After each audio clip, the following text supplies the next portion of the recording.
There is the old story that probably gained some distinction by the return of our election season about the Southern gentleman who was warned of the danger arising from the wrong candidate getting into office.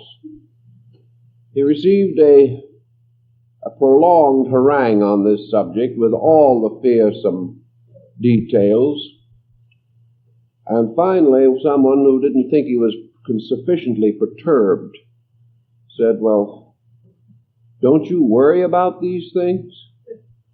The colonel replied rather quietly, he said, "I would worry, only I can't keep my mind on it." Now, in our present way of life, some good things, but many unhappy circumstances arise from the fact that we can't keep our minds on what we're doing. The mind has a tendency to escape us. And as the reward for this, we have had a sharp rise in industrial accidents, and we might say accidents in every department of life. Yet it is very difficult, as most people know, to simply exert the power of the will over the faculties. We can say to ourselves, tomorrow morning I'm going to do exactly this. And tomorrow morning when it comes, we do exactly that. Anything else beside the this we originally intended. Or perhaps by that time we've forgotten the entire subject. Lack of attention certainly reduces our effectiveness. It makes it difficult to study. It makes it difficult to do a good day's work. It makes it very hard for us to be interesting members of our own families. And lack of attention to larger public details will result in our being imposed upon in innumerable ways. We all recognize the importance of continuity of attentive faculties. But when the time comes to practice this, we simply lack the internal resource necessary. We would like to be thoughtful, but we are thoughtless.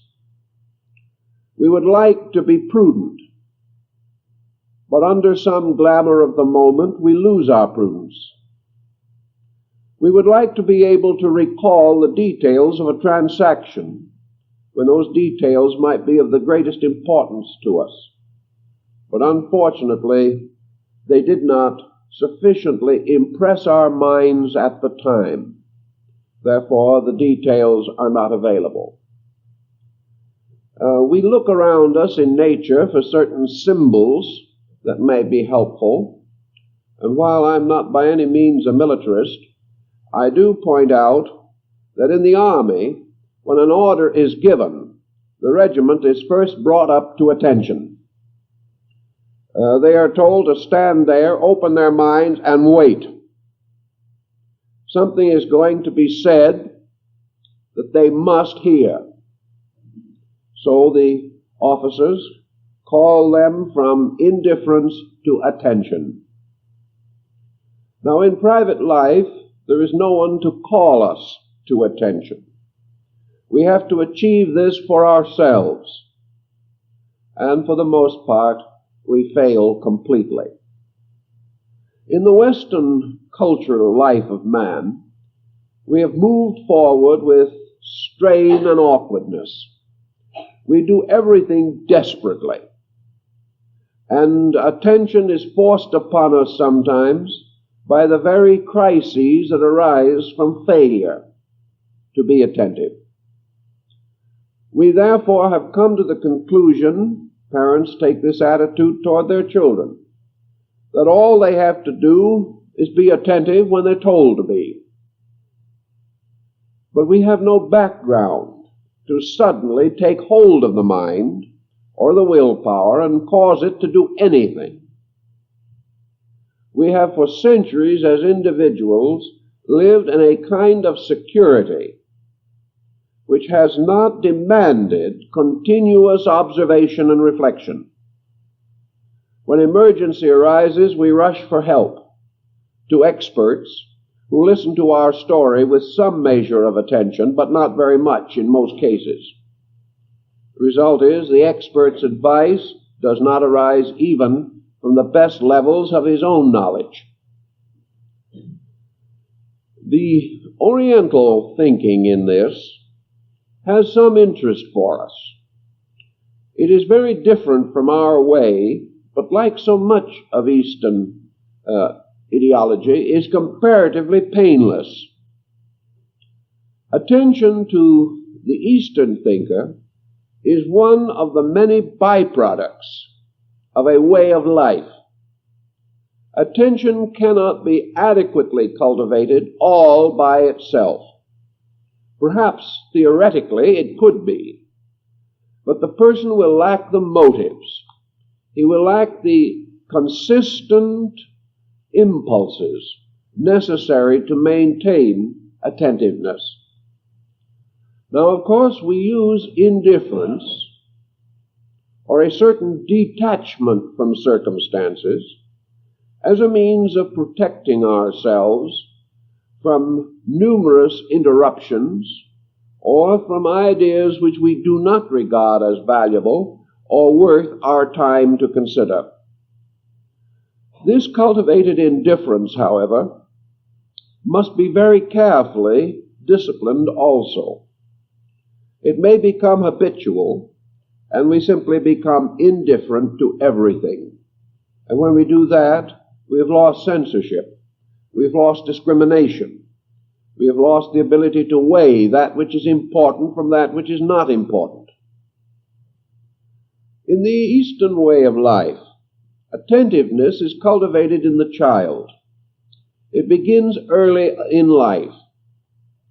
It is simply a little ceremony of giving everything that we do or everything that we contact a certain amount of courteous recognition.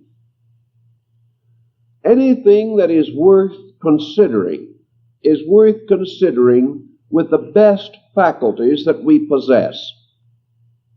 If a thing is beautiful, it is worth admiration, not merely a passing glance, not merely a lip service. And in our way of thinking, we have frequently substituted lip service for actual consideration of a fact. We see something that appears to be charming, delightful, gracious. We say, it is lovely, and then pass on to something else. We have never really given it thoughtfulness. So attention is one of the products which arises from thoughtful living. Now, thoughtful living is the enjoyment of living. Probably some of us have had experience with this in other fields of endeavor. For example, the American people eat without attention. Eating consists principally of gulping. The mind is far away. The conversation at the dinner table has nothing to do with the immediate problem. And if there were not long handles on them, we'd probably swallow the fork and the spoon along with the meal. We simply give no thought to these things. We do not enjoy food. We do not know what it tastes like, because it goes past the taste buds at an incredible rate of speed. As a result of this, we develop the gobbling and the bolting procedure, and all of us overeat. We overeat because we do not taste food. We overeat because our mind is on something else and we are automatically shoveling it in. To the person of attainments in the area of good eating, this is as reprehensible as our politics. but to the average person it is meaningless. It is, however, quite meaningful to an intelligent, well-cultivated, well-intentioned stomach. It means that the food reaches this digestive area totally unprepared for assimilation. Experience enters our consciousness in the same way. It flows in without consideration. It receives little or no attention. It is not censored or ordered. It is simply gulped. And when the time comes for us to benefit by some choice experience through which we have passed, the proper perspective on that experience is not available to us. One of the problems, then, is that haste is very likely to destroy attentiveness. The mind is very rapid in its function. Observation is almost instantaneous. But reflection, unless we are very highly skilled in it, is a slower and more painful procedure. Reflection requires conscious thoughtfulness. It requires that our attitudes be highly conditioned by previous reflection, by natural appreciation for things, and by an instinct toward the orderly acceptance and digestion of ideas. Lacking these specialized attributes, knowledge flows into us and we remain ignorant. Ideas rush by us and are not captured. Culture surrounds us. We drown in it, but we accept little of it. The development, therefore, of attentiveness results from a pattern, a habit, a discipline. If it is not set up in early life, then it must be slowly acquired in later years. How can we go about what might be termed the painless re-education of attention? Probably most persons possess a greater area of appreciation potential than they realize. To appreciate is a pleasant process. It brings with it pleasure. It brings with it a certain sense of achievement. And for the most part, attentiveness pays off in things we like. It makes life more enjoyable. It makes our own management of life more effective. Therefore, it is certainly worth more attention than we give it, more thought and consideration than we are commonly inclined to bestow.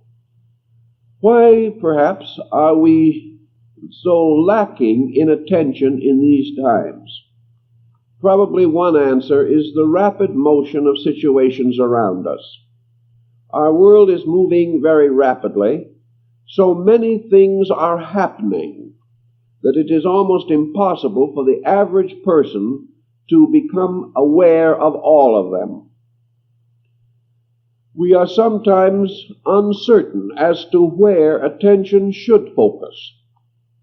We read the morning paper and there are probably 50 items which might receive further attention, but we do not know which ones are most suitable to us.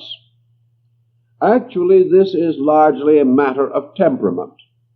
Man is so constituted that he is not going to be equally attentive about everything. Attention is a form of association mechanism. We become aware of things which interest us, or about which we have very strong and definite ideas. A general condition of the people of our nation at the moment would seem to indicate that very little interests them, because their attention does not settle into one pattern or bracket and remain there. More likely, therefore, our indifference arises from a general lack of incentives for interest, for attention. The most primary source of attention constructiveness will be in education. The child going to school, particularly in the earlier grades, lives in a world of wonders. In this world, nearly everything is fascinating, and the child reaches out for knowledge in every aspect of life. As the child grows older, this quest for knowledge is modified or restricted by certain large pressures that move in. The areas of interest are restricted by parental areas of interest.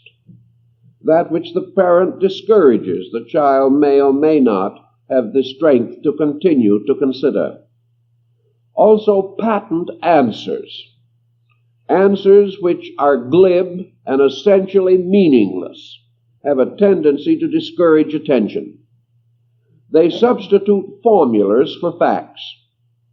They cause us to accept words rather than to continue to observe the processes occurring around us. There are innumerable formulas and statements and prejudices and opinions which could not endure even an hour of thoughtfulness. Yet because we give them no attention, because we accept through the ears rather than through the understanding, we are frequently exploited and imposed upon, and many of the affairs of our lives are complicated to the brink of disaster. Consequently, we know that if we can substitute someone else's ideas for our own, we feel this is economy. We're saving our own thinking. We're saving it all right, but for what? In order that we may carry it to the grave unused. And this gives us very little consolation or security. What we probably think we are preventing is fatigue. Yet we also know that faculties seldom used fatigue most easily. And the individual who has not developed any attentive powers, suddenly faced with an emergency, exhausts his own abilities almost immediately and passes into panic. He is unable to cope with any situation because he has not learned to cope with situation as a principle in his own life. So go back for a moment to our Eastern friends. Their concept of attention begins with the simple concept or the simple idea that everything in the world means something. Everything that nature has produced is a key to nature. The search for essential knowledge is therefore through observation and reflection upon things around us. This does not mean that we should addict ourselves entirely to environmentalism or the idea that we can solve everything from environment. But it does mean that environment is a divine creation. It is a universe of law and order. It is a world filled with wonders and with beauty. And there is nothing that nature has produced that is meaningless. The artist has discovered this. He realizes the universe of wonders in the forms and colorations of things and gradually becomes deeply immersed in the deepest emotional reactions to the sublimity of even the smallest and simplest of things. The universal message in the coil of a seashell can confound the greatest scientist. The wonders and glory of a green twig breaking from the branch of a tree, or a little shoot breaking through the earth. These things are wonders beyond man. Yet man, because he is surrounded with wonders, has ceased to enjoy them. He has ceased to appreciate them. In fact, he has ceased to realize that they exist. He has therefore turned his attention largely to the works of his own kind.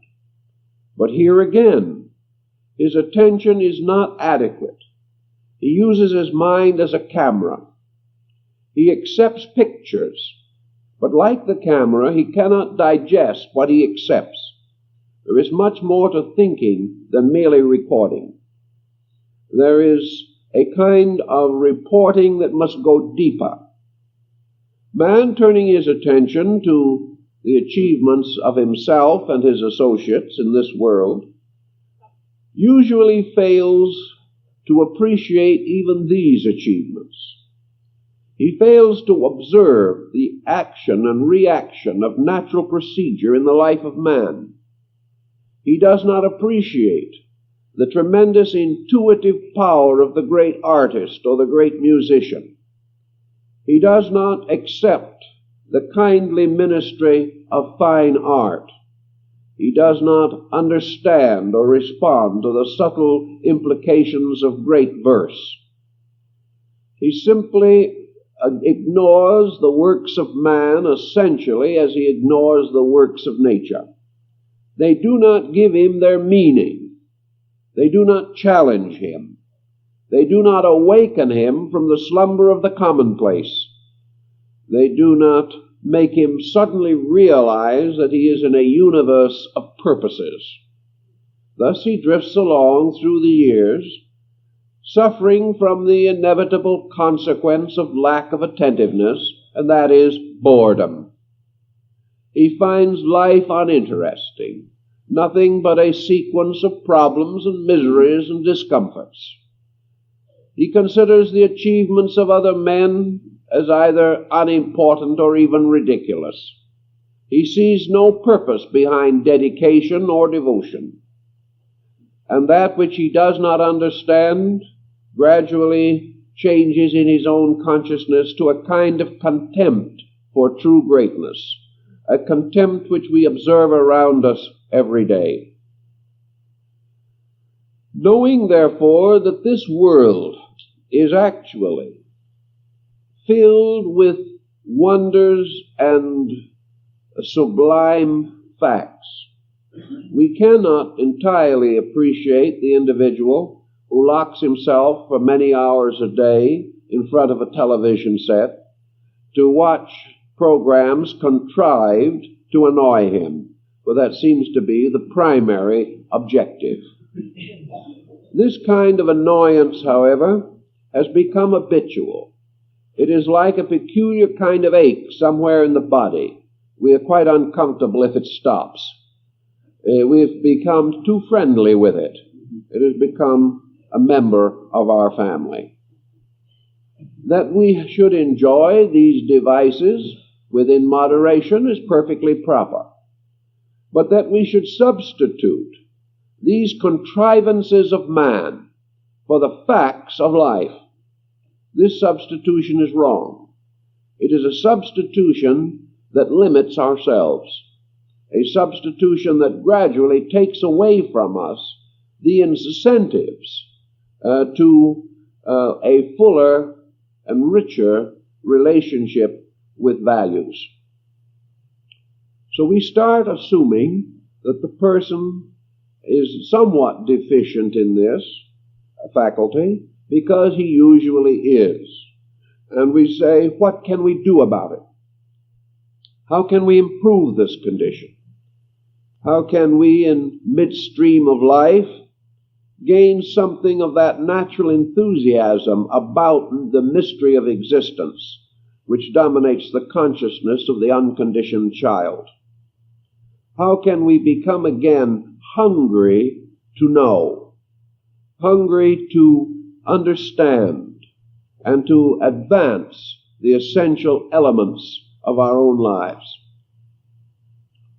Probably one of the simplest ways is through early contrivances, because where we are not accustomed to any procedure, we have little affinity for it.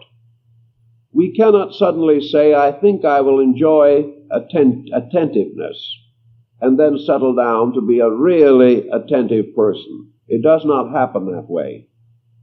There has to be certain discipline imposed by ourselves upon ourselves at the beginning of any enterprise. Man has perhaps inherited, atavistically at least, a rather romping temperament. He likes to play like the sheep in a meadow. He likes to enjoy life without restraint.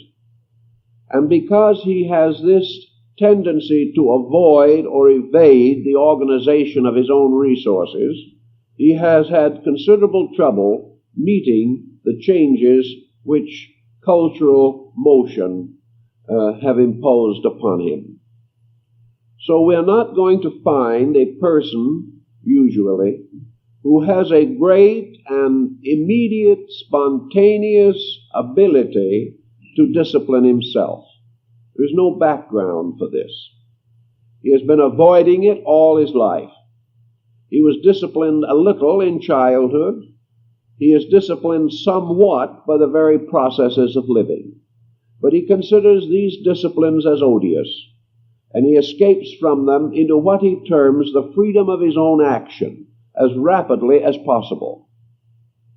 So to impose a discipline upon himself seems to be a kind of penance. It's a hair shirt, and he does not wish to hear much more about it.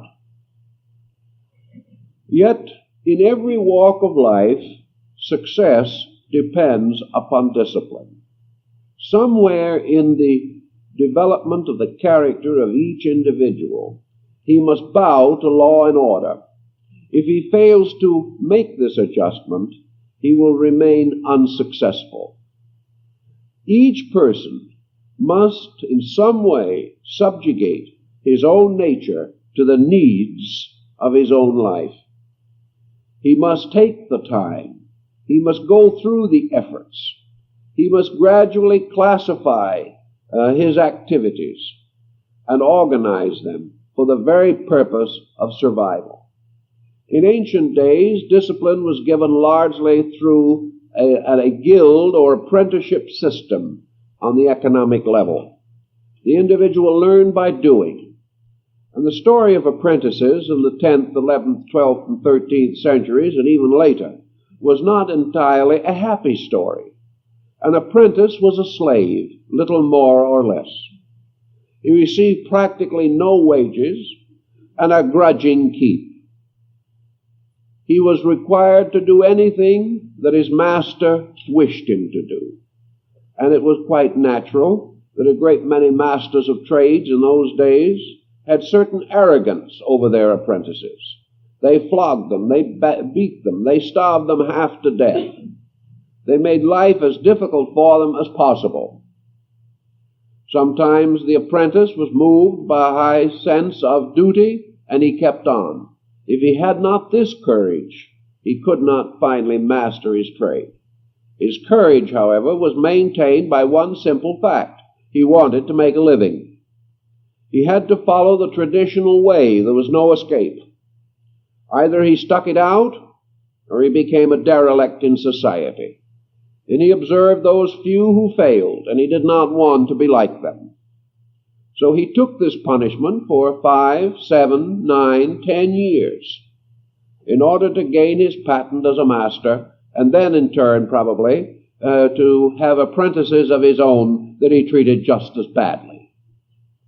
This was a way of life. It was a hard way, but it produced the great craftsman. It produced the individual who was able to submerge his feelings, to place himself under a tremendous force of self-control. It was in a way almost as great a discipline as that of the early church, for it demanded and commanded. But the individual wanted to make a living, so he kept the faith as best he could. We have something of this kind arising again due to the complicated nature of modern education. We find that whereas 50 or 60 years ago, the 3 R's, with a few embellishments, were adequate for the average person, that knowledge has so complicated and intensified in recent years that a complete education in almost any field today is a long and arduous procedure. The individual has to consider 18 years of schooling in order to be able to step out into some advanced and progressive industry. He must also continue to learn day by day. He must attend special classes and seminars. He must attend conferences. He must read new text. And the information that he had when he graduated is obsolete before he has been in practice 5 years. This commands a great amount of attention, and a certain group of persons give that attention. Grudgingly, it is true, but they give it. They give it because without it they cannot survive economically. But in this pressure of giving so much of themselves for tasks that are not really congenial, for ends which are not very clear, and perhaps become indoctrinated in ideas about which there is not much of faith or purpose. To go through this causes the individual to feel that he has taken about all the beating he wants to take on this so-called level of discipline. He feels that if he can ever escape, he never wants to open the book again, that he never wants to go on with this type of pressure. As a consequence, his private life becomes an escape from the pressure of his economic survival. To impose, therefore, upon his private life further discipline seems like compounding a felony. It seems as though it means that there is no opportunity left for the individual to live. Actually, education and many of these other brackets make this problem more difficult than it should be. In some mysterious way, we have taken all the joy out of learning. We have made it so clumsy and cumbersome a structure that the individual is in a state of constant resistance against it. This fault must sometime be corrected because it is not appropriate to the subject. Learning is life's most dramatic adventure, and there is no reason why it should gradually be reduced to a state of boredom and pressure as it is at the present time. This probably is a reflection in method of the older apprenticeship technique in which cruelty was too large a factor. But in any event, our private life now becomes an escape. It becomes an opportunity to let down barriers. We consider that we have earned the right to waste our private lives. We do it with a good spirit under the general term freedom. We really believe that we are so tired from work that we must play uproariously to compensate for this exhaustion. And in our Western pattern of things, this work and play pattern has come to so dominate everyone that resistance to it seems to be an effort to go against the prevailing stream of life. Discipline, however, in private or personal life is also extremely important. Gradually, industry and progress, particularly in the sphere of the development of automatic procedures, these progresses, so-called, are gradually freeing the individual as far as his physical time allotments are concerned. It will not be too long, probably, before we have a 6-hour working day. We will not probably go beyond a 5-day week, and we may sometime end up with a 4-day week. And if all else fails, we can multiply holidays to infinity. This procedure simply means that the individual is gradually escaping from work discipline. Now, this is not good. It is pleasant to contemplate the fact that sometime we can do nothing and be paid well for it, but this nirvana is not as practical as we may think. As our working hours shorten, our crime rate goes up. The individual who is freed from the burden of the discipline of making a living is thrown back upon the problem of self-discipline. And unless he does something about it, this lack of internal organization, given an opportunity of greater and greater time allotment, will get him further and further into trouble.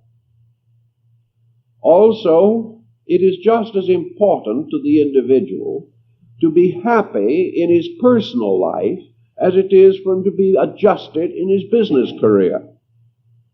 A person who has a well-organized business or belongs to some large corporation that is smoothly operating, at least theoretically, may not realize the disaster of going home to chaos, of going home to a situation totally unorganized.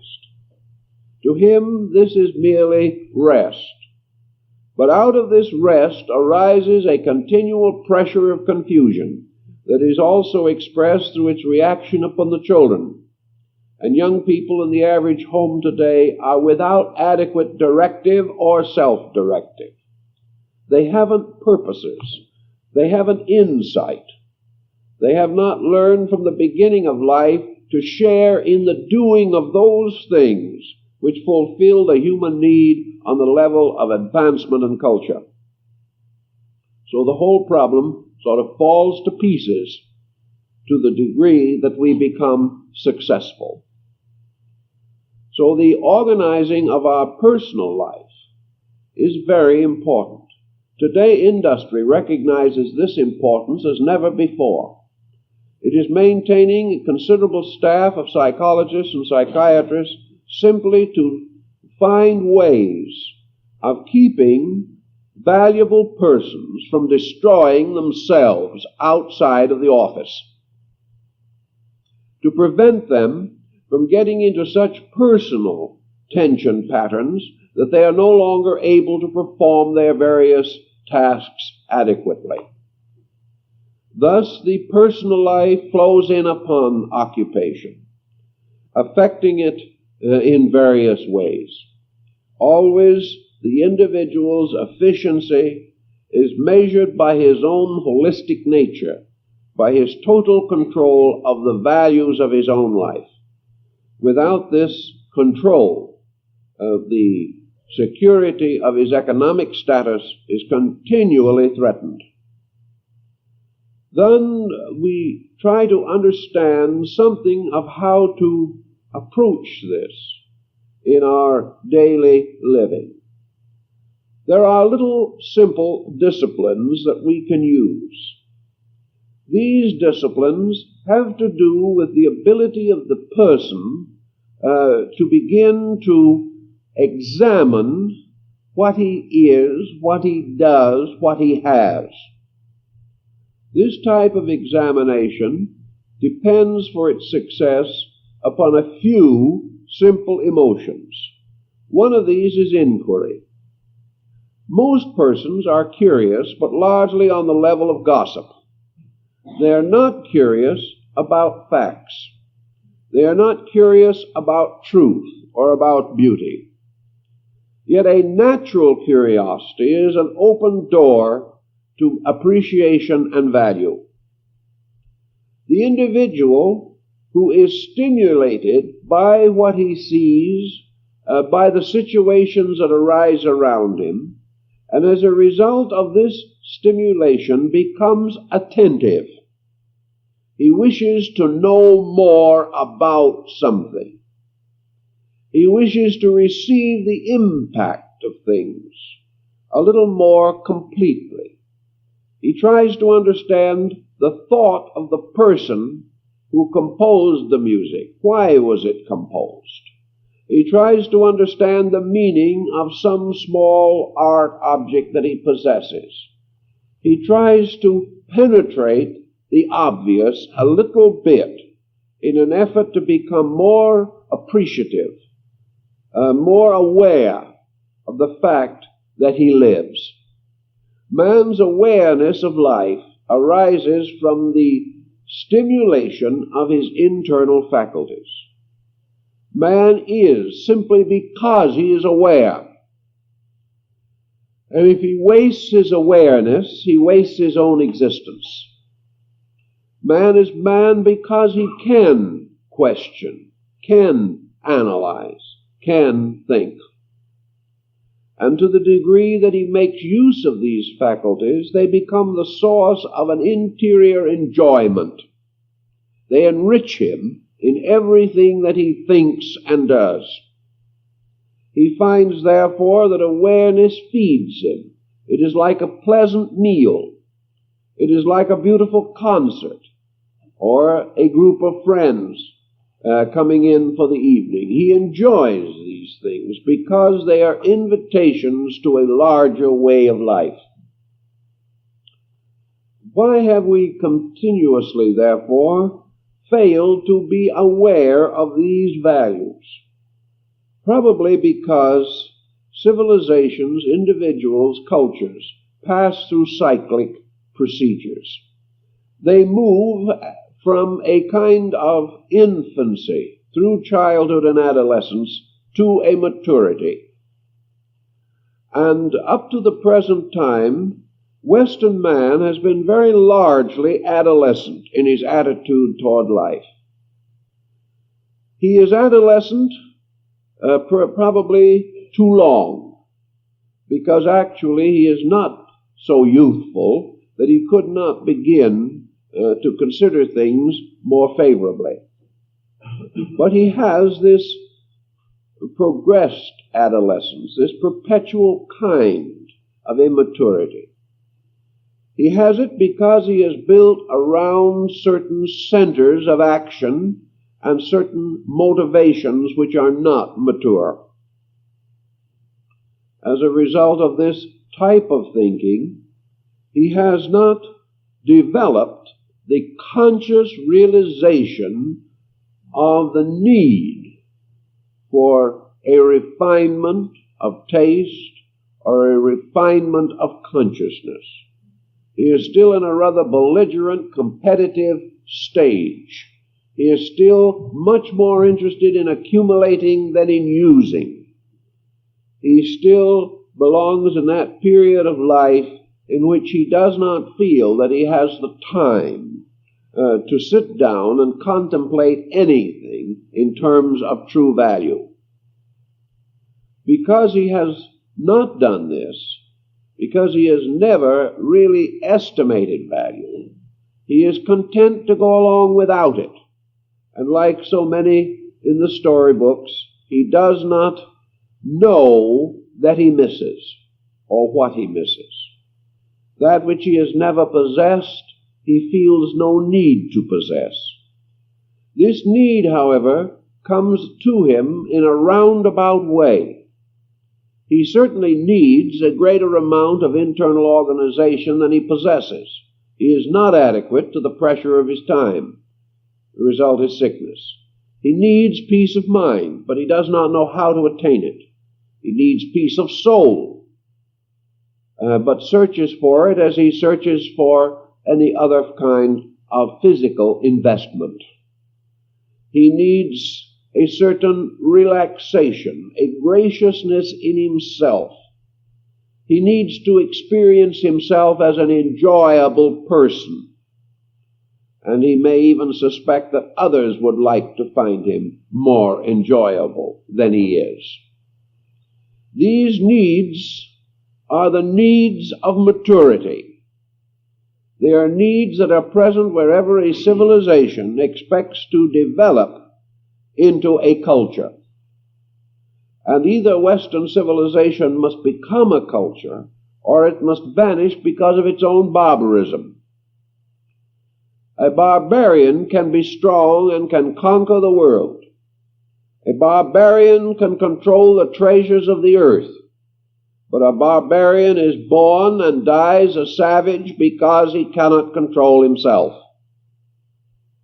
And that another great wave of life should pass through this dilemma seems unnecessary in the face of history and in the face of the available knowledge that we possess of how the cultures can be created and developed. One of the first things, perhaps, for us to try to do, therefore, is to become conscious of what is desirable. We must sit down, perhaps, every day for a time and try to understand what it is that would make us happy. Try to understand what changes in our own natures would be for the better as far as we are concerned. What do we like? What do we truly enjoy that is good? To what degree is our taste the product of our external senses only, and to what degree does it arise as character within ourselves? The reason for this analysis is the hope that somewhere in this procedure we will discover that we like something that is essentially good. It may be an extremely simple thing. The simpler, the better. If it is extremely simple, it is shabui. It is true maturity. But it must be something.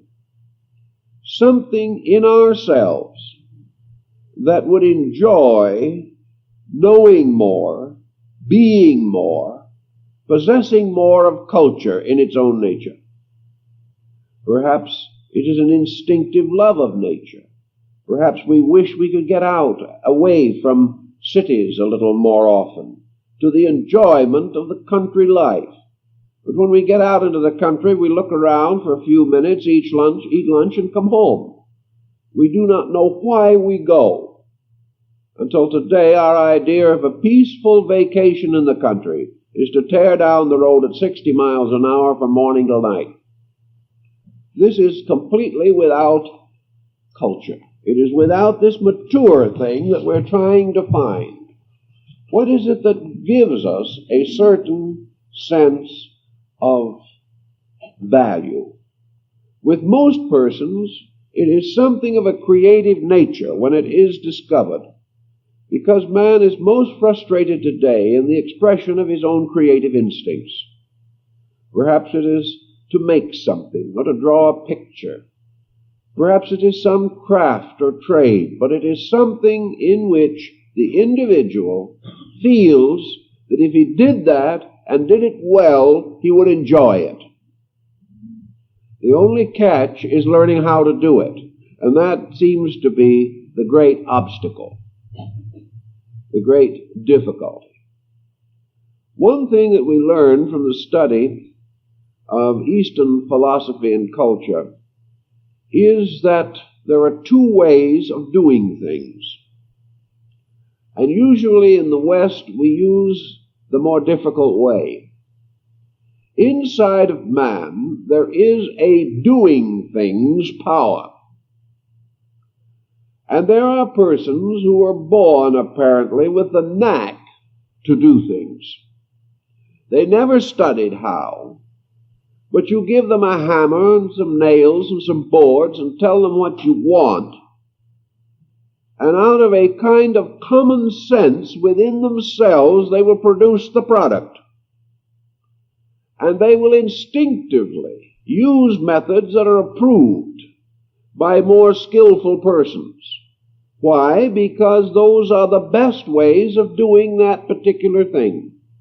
And there are people who have this natural knack of simply sensing the proper procedures and following this sensing, this instinctive power to do things well. There are others who seemingly are totally without this faculty. They cannot drive a nail in without hitting their finger. They do not have this natural common sense. Now, we cannot say that everyone's allotment of this is equal, but usually there is an allotment. The man who cannot drive the nail has some other allotment. The man who drives the nail may not have some allotment in a different department of living. But somewhere in each individual there is an instinct to creativity. And there is also some kind of an instinct to do things well. It is hidden somewhere. To ferret it out, to discover it, to release it, becomes a very important task. The moment we discover what we are interested in, the moment we resolve to be interested in something, the faculty of attention is automatically stimulated, because attention follows interest. As we advance an interest, we become attentive to the signs and symbols associated with that interest. The individual who has a little craft shop, in a course of a few years, becomes an expert on almost every phase of such endeavor. His interest reaches out. We find him reading the catalogs, experimenting with various types of equipment, using this equipment to make various kinds of articles. I know one man that started out with about $60 worth of woodworking tools and ended up as an expert on antique furniture. He couldn't stop. He didn't intend to be an expert on anything when he started. I think his real intention was to get out of the house, because it was rather well loaded with relatives at the moment.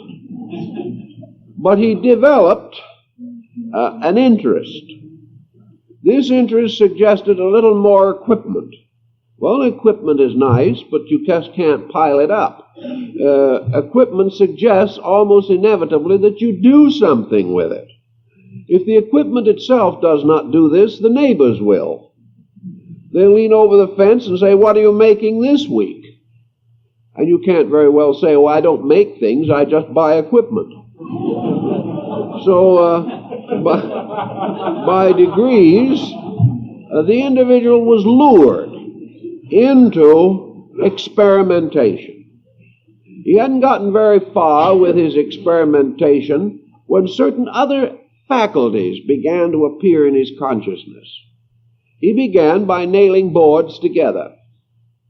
After he had nailed several items into units, he began to object to the look of the nails. Nails do not look nice showing on the surface of good furniture. So he began to figure that this was a sloppy way of doing it, and he'd better learn a better way. So for several weeks he studied all the intricacies and ins and outs of glue. He bought all kinds of glue. He became practically an authority on glue. Now, if you had told him, when he bought his first little wood-turning equipment, that he would someday be an authority on glue, he would have laughed at you. He would say, "Who wants to be?" But when glue became necessary as the next thing he needed to know to gratify himself, he learned about glue. This led to varnishes, and he really did smell up the neighborhood. But in the end, he found the varnishes he wanted. Well, it's nice to glue boards together and varnish them, but after all, there's not much good of gluing together a beautiful form or structure and varnish it beautifully and then end up with an orange crate. That doesn't seem to mean too much. His equipment and all his efforts were producing only mediocrity, things that he could buy better somewhere else. So next came the study of furniture. Pretty soon he began to understand the difference between Chippendale and some other English school. He became an expert on Hepplewhite and everything you can think of. He was actually the envy of the neighborhood. He could use words that no one else had heard before, and he seemed to know what they meant. This distinction played somewhat upon his ego. Some of the kids next door came over to watch him. Very soon he had apprentices, and in time this became important. Now, we're not saying that this is the answer as an activity. We don't mean that everyone should now go out and buy a lathe. But what we mean is that any line of interest which once takes hold of consciousness causes the individual to increase his area of awareness. He needs to know more. He must know more to keep up with his own interest.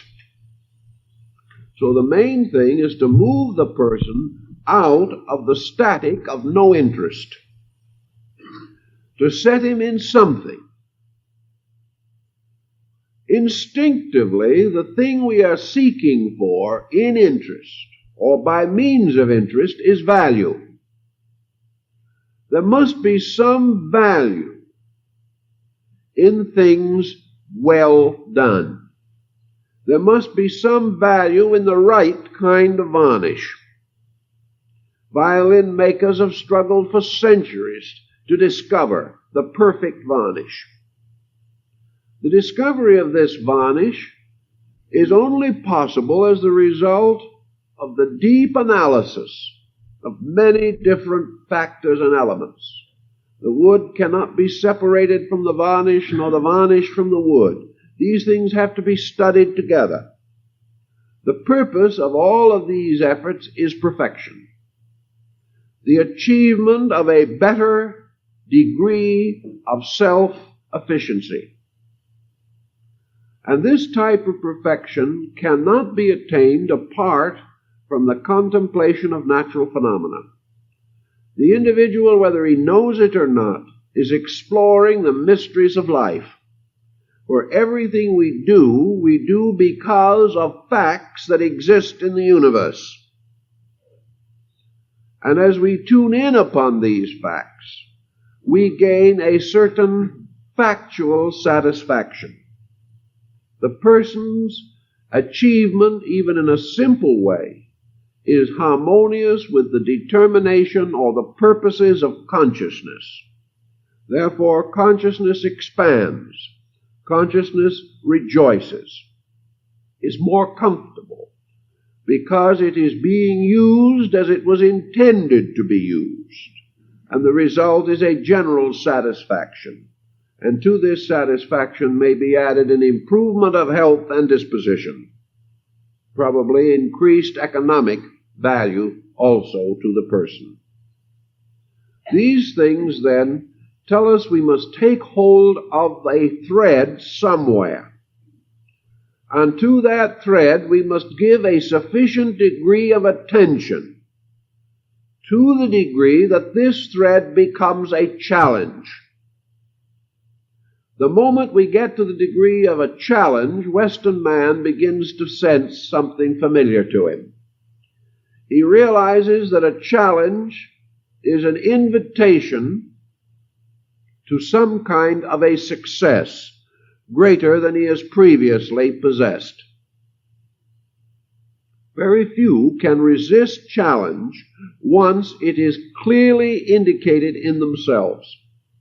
So this challenge sets the person on the way to the development of attentiveness. He becomes more one-pointed. He develops depth penetration in area. He is not any more satisfied to go to the store and buy a 50-cent can of varnish. He becomes aware of the fact that this 50-cent product is exactly what it is advertised to be. It is a mediocre varnish that will please somebody who knows nothing about varnish. This product becomes an insult to the thoughtful person. And when we realize that most products today are aimed at the thoughtless, we can see how discrimination can cause the person to search for better ways of doing things. Now, there are occasions when probably no better way is necessary. But to live always in mediocrity, to live always in things that could be better and no one cares, is to deprive life of some of its finest and most interesting adventures. Now, every type of person has need for the development of a penetrating faculty or power. Attention always has to do with reasons, causes, and purposes. Man has come to the conclusion in this world in which we live that the reasons for things are hopeless mysteries, that the sources of things are unknowable, and that the ultimate of things cannot be prophesied. Living thus defeated by the limitation which he places upon his own mind, he loses the adventure of youth, which refuses to accept these negations. Actually, many things can be solved. Many reasons can be found. Many purposes can be analyzed. And many probable ends can be determined. They cannot, however, unless the individual gives the necessary consideration to the symbols, symptoms, signs, and indications by which such testimonies are made. So attention gives us an increasing sense of entering into the structure of things. And while today we are efficient, to a degree at least, in many matters, we are without this fuller participation in the total life of any object or subject which comes under consideration. Today, of course, it seems to me that our attention should be focused largely upon those values necessary to enrich life. It is not enough that we simply focus our attention on varnish. This is not the type of attention which perhaps is ultimate, but it is a wonderful way of training attention to gradually cause the individual to realize that thoughtfulness is fun instead of hard work, to get over the prejudice against thought, a prejudice that goes down into our language, so that all you have to do is to suggest that somebody think, and you're accused of preaching.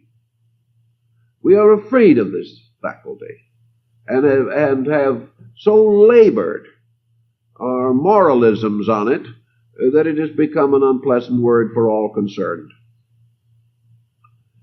The main purpose, of course, that we need is the kind of attention that gives us certain values in daily conduct. We need attention that could lead to courage. We need attention that could lead to faith or to hope. We need attention that would give us stronger foundations for friendliness. We need attention that will help us to solve difficulties due to prejudice or intolerance, these arising always from short-sightedness and lack of thoroughness of attention.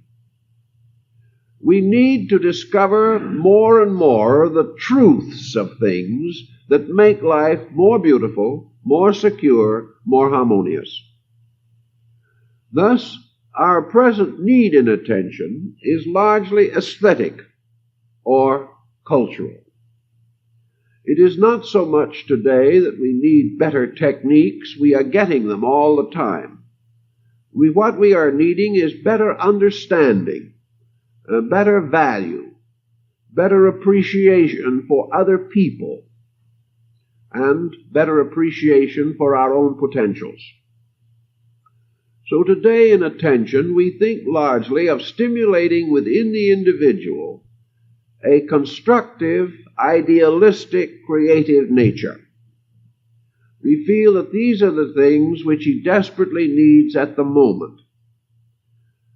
One of the negative aspects of the attention problem is that anxiety, which is a negative kind of attention, will cause us to be hypercritical of the difficulties which surround us. We have a kind of attention which ferrets out the worst, because we have become accustomed to the idea that the worst is inevitable. We have therefore also come to overlook the good which might be recorded with the dangerous. We have gained a certain negative kind of attention, which causes us to go through a situation and become aware only of its hazards, of its menace, and of its discomforts. What we need is an attention that gives us a greater sense of the value of things that are good. In education today, it is a rather observable and a rather lamentable fact that practically all of our weight in education is now devoted to scientific progress, to economic advancement. Classes which deal primarily with cultural subjects are seldom well attended. There are a few exceptions, but for the most part, the individual has associated culture with poverty. He assumes that if he is creative, he will be penalized. He assumes that in the arts there is very little future at the present time for the average person unless he is able to tie his art strongly to some commercial project. So creativity is not abundant in the curriculum. And at the present time, for example, in higher intellectualism, classes on psychology are having huge attendance. Faculties are being enlarged in this bracket continuously. The need, the practical economic future for these people is assured, and to the same measure, classes in philosophy, particularly classical philosophy, have dwindled to a minimum. We are not concerned, really, with these intangibles, but the lack of them is destroying everything that is tangible. We cannot differentiate as clearly as we would like to. There is no such dichotomy as we are attempting to impose upon knowledge. To meet this situation, the person has to work with himself. And we assume that nearly everyone who has become aware of the spiritual values of life has certain attentiveness which he is directing in these matters. But here again there is a certain amount of danger, because so many of these abstract values cannot attract the attention to anything factual. Contemplations of religious abstractions are certainly far better than no such contemplations, but they have a tendency also to be hazardous. They have a tendency to cause the individual to build his life upon ideas which he cannot prove, about which he has no valid certainties, and which must be held as convictions, acceptances, or rejections, but cannot be subjected to the ordinary applications by which we would seek to prove values in daily life. A great many religious attitudes simply could not be applied successfully. They remain popular merely because they are remembered or accepted, not because they are used. The fact that they are not used is probably part of the general inertia in which we very seldom use anything which presents difficulties or complications or demands a major change in conduct. Actually, therefore, religious ideas should be and must be attached to or associated with cultural ideas. The individual's ability to experience religion is related to his ability to recognize and experience sublimity. It is related to the emotional reaction that arises from great beauty and great sincerity. Without these emotional experiences, religion becomes a little too abstract to be serviceable in time of trouble. Thus, we have innumerable persons nominally religious who are receiving very little support from their religion when a condition arises which demands a spiritual decision. They are unable to make it. But they can, if they wish, gradually develop the ability to recognize that which is better and use this in the determination of conduct. Once we demand a certain superiority of attainment in ourselves, we find it more difficult to violate this inner standard. The person who sincerely recognizes value nearly always lives better than the person in whose life value is measured only in terms of cost, in the sense of price of things.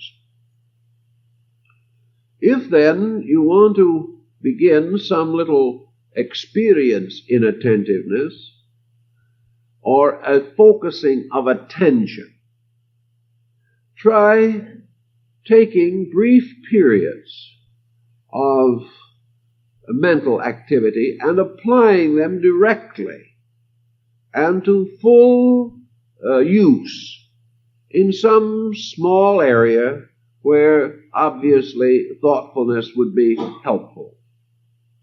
Be attentive quietly to the words of other people. Do not interrupt all the time. Now, what other people say may not be important, or may be important. But as Emerson pointed out, it is very difficult to listen to anyone very long without learning something. This idea that we can only learn from our mental equals or superiors, or that we can only learn from individuals whose opinions are similar to our own, these are wrong convictions. We can learn from everyone, but we have no time to learn because we have set up all forms of automatic barriers. We can't learn from the wrong person because he doesn't belong to the right party. We cannot learn from a certain neighbor because his social condition is not equal to our own, and therefore he obviously couldn't know anything that we do not know. You can't possibly imagine that a poor man can know anything that a rich man wants to know. These attitudes lock us in many instances. They lock us in religious subjects.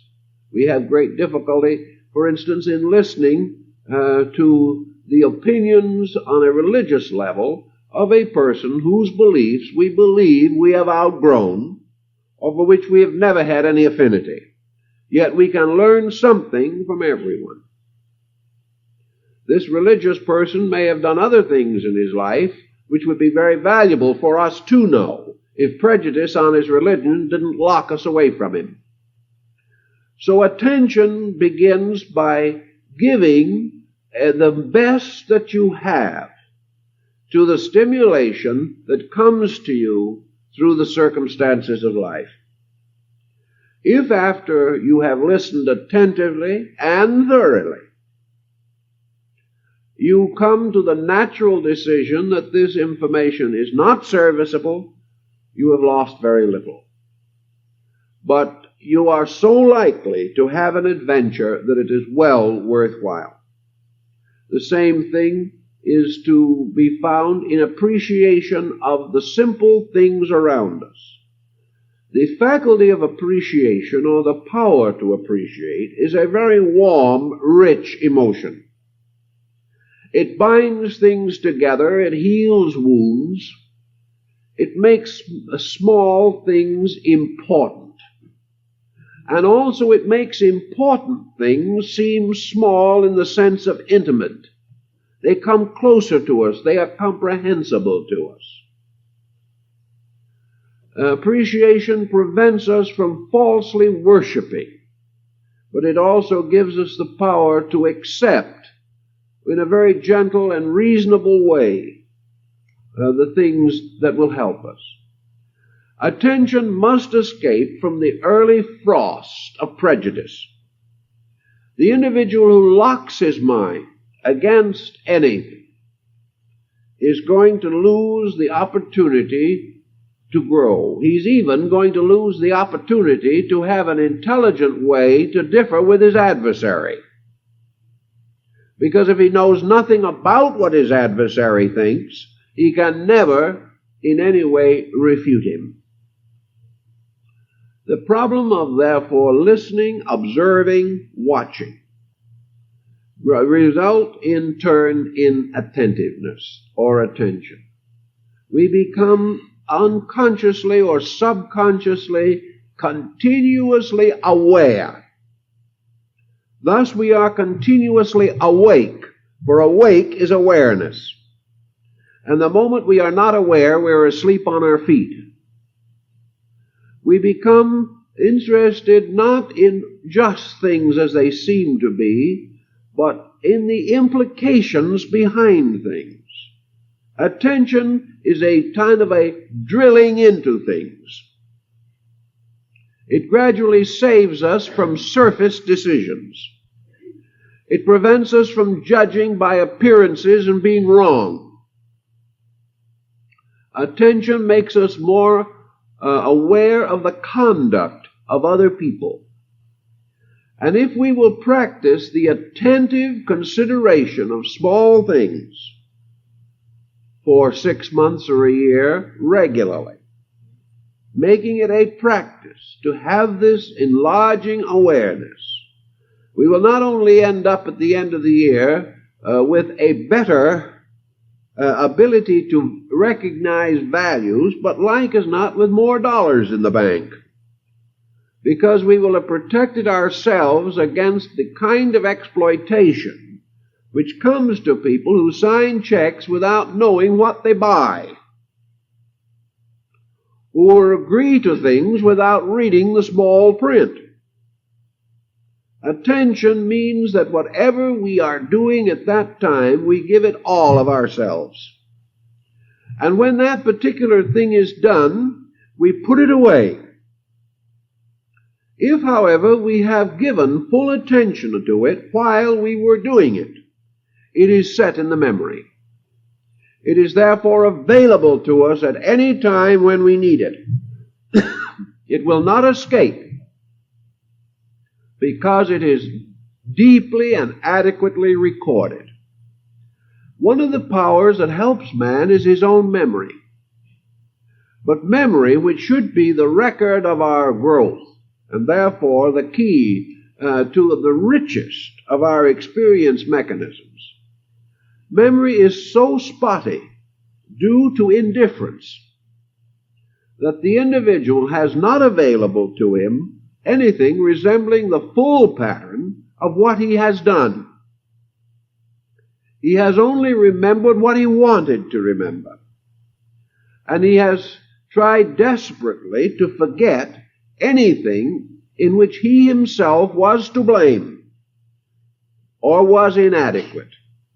The result is his memory only comes to the final conclusion that he's a very much abused person. He has had an awful hard life. Well, a memory that can only bring that out of the past is deficient in nearly every phase of knowledge.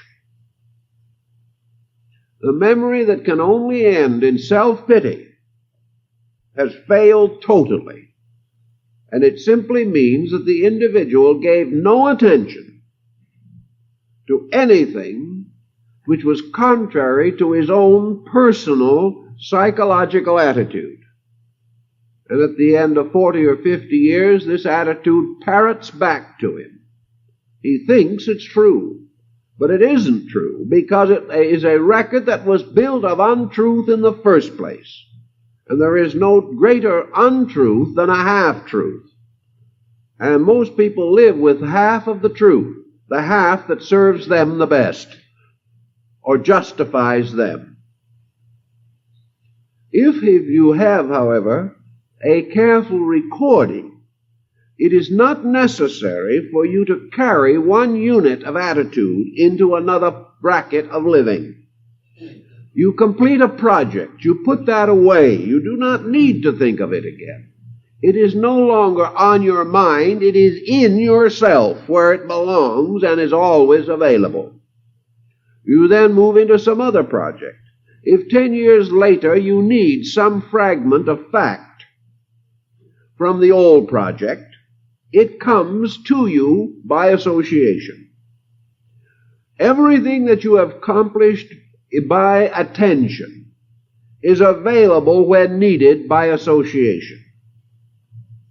The man who varnished the chair gives up the project for 25 years, and then someone says to him, "John, I've got a chair that needs a little varnish on it. What would you recommend?"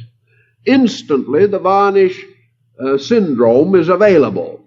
We have varnish right now in all its phases. We've never forgotten it because we built it in.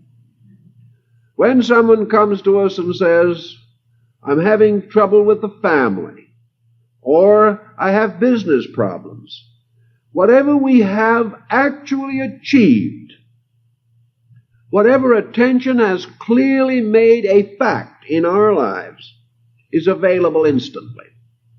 Thus we can help people. Thus we can face emergencies ourselves, and we gain a reputation for being skillful in the management of our own affairs. Skillfulness is nothing but attentiveness paying off. It is the fact that we learned something, we made it part of ourselves, and that knowledge is available from now on. So gradually we become more adept at things. We live a little better life. Our friends say how lucky we are and wish they could do likewise, but they are unwilling to spend the time and the energy to attain these units of attentiveness. And there's no royal road to getting them. The only way that helps is to begin by choosing things where there is natural inclination, and therefore where the task is the least odious.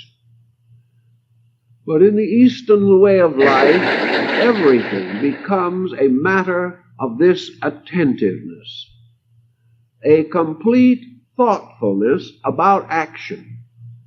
If every action is thought through, if we give all of ourselves to each thing that we do as we do it, and if we are neutral about action, determined in ourselves only that the best shall be done, and do not overwhelm our own morality with our ambitions or our ulterior motives, then the action unfolds. Attentiveness causes us to observe the hazards and the obstacles, and also makes available to us out of the reservoir of our previous achievements everything that we have that will help us to meet those obstacles. But if we live continuously, thoughtlessly, we have nothing inside ourselves in an emergency, we have no immediate skill to give our attention to something. I know a case of this in which a scatterbrained individual was finally pushed into a tremendous emergency where they had to think. The result was a total breakdown. The individual was hospitalized for months. He could not think. He had never learned how. He could not keep his mind on his problem. He was imposed upon in every direction. Anyone who flattered him owned him. And this situation could only arise in a totally superficial mind. Attention, attentiveness, these are the faculties by which we escape this terrible type of dilemma. We get a thoroughness in ourselves. This thoroughness becomes beautiful. It becomes helpful. It gives us increasing love of art and of value. It makes us sacrifice the lesser for the greater, not by a sense of duty, but by joy of realization. The individual who is more thoughtful is not merely a highbrow wandering around with a super intellect. A really thoughtful person is a very happy, normal, modest individual who has the strange ability to do things well. And this ability is useful to all of us.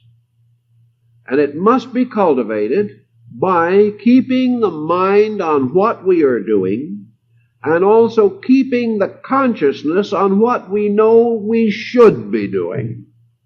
And the combination is unbeatable.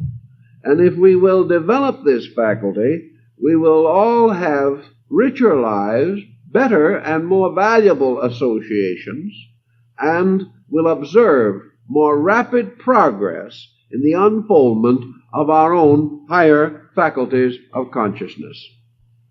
Time's up.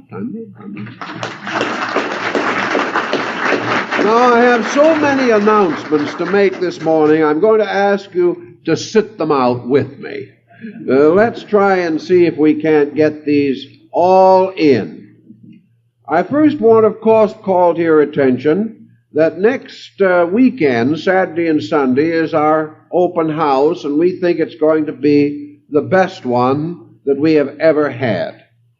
I'd like to make note that on Saturday afternoon, that's next Saturday at 2:30 p.m., in the reading room, it's, I believe, the annex to our library, the extension, we're going to have an interesting guest. Mr. Isaku Nakagawa is going to bring to us the technique for the making of hand or woodblock prints. He is a distinguished artist from Kyoto, where he ranks with the great masters of long ago, Hiroshige, Utamaro, and the like, and he will demonstrate how these prints are made. He will actually make them here for us and show how this intricate method of woodblock printing is done in Japan. He is listed as one of the outstanding masters of his art at the present time. So to watch him work will certainly be interesting and an opportunity to give your attention to some new ideas. And you know it'll be so much more interested in watching him work than it will be sitting home and worrying about the election, that we invite you all to come. Never sit home and worry when there is any place where you can learn something. It's much better to operate that way. Mr. Isaku will also exhibit a number of his scrolls and paintings for friends who are interested in seeing the work that he is doing. Also, don't forget the concert on Sunday afternoon at 4:30, when Mr. Rudolph Gruen is going to give a very wonderful concert for the benefit of the society. He is going to play an original composition of his own, which has won international recognition. He will play several short selections from outstanding composers and masters, and he will also play selections from the music of the Comte Saint-Germain, which he has arranged from the original score. We think this concert will be of very great interest to everyone. We appreciate the wonderful cooperation of Mr. Gruen in making this occasion possible, And we would point out that tickets for the concert can be secured this morning in the lobby, and also can be secured Wednesday night or Saturday afternoon or before the concert on Sunday. We hope, however, that all who can will secure their tickets in advance, and therefore that none of our close friends will be disappointed if accommodations are not adequate. So we hope that you will all be here on Saturday and Sunday for these wonderful occasions.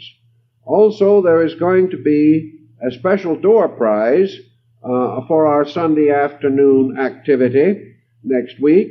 One of the friends has very generously hand-bound a set of the articles on comparative religion from Life magazine.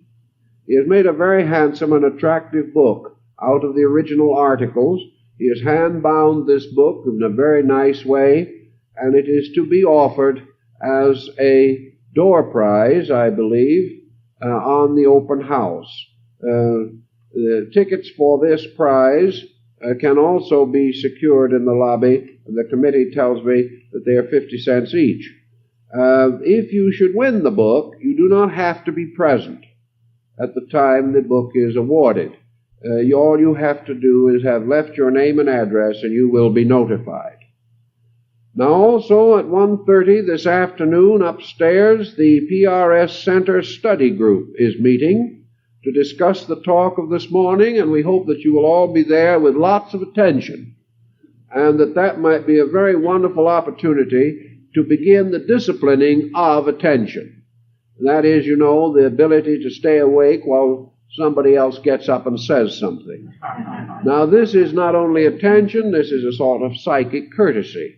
We hope that you'll all be there to practice your attention and to learn all you possibly can and discuss the lecture of the morning for purposes of self-help. Let me also point out that we are having the occasional coffee klatch this morning right after the lecture, and the friends, the committee, are inviting you to join with your friends in a cup of coffee to help you to revive from the heavy pressure of the morning. So we hope that you will all be there for that purpose. Next Sunday morning, our subject will be Oriental philosophy on the 7 principles of true wisdom. And we think this is going to be an interesting and unusual lecture, and we hope that you will all come. And if I've overlooked any announcements, I'm sincerely sorry. Some of the lecture material this morning will be found in some of our books, and as a kind of general beginner on this theme, perhaps our book Self-Unfoldment would be helpful to you. Now, don't forget the coffee and the 1:30 occasion, and don't forget to set aside the next weekend for a rather interesting and important occasion. And some of the material which we are planning to exhibit over the weekend of the 29th and 30th will not be available afterwards. It will only be on exhibit during the open house.